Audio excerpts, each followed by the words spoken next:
சேரும். நீ விட்டு போற தூரம் எல்லாம் தீயாகும்.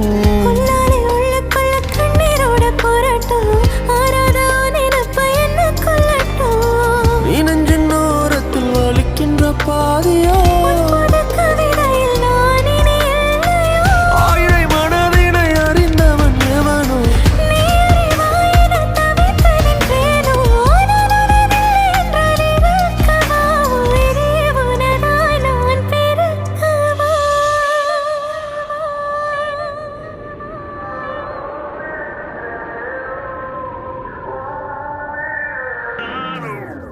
உன் கண்ணோ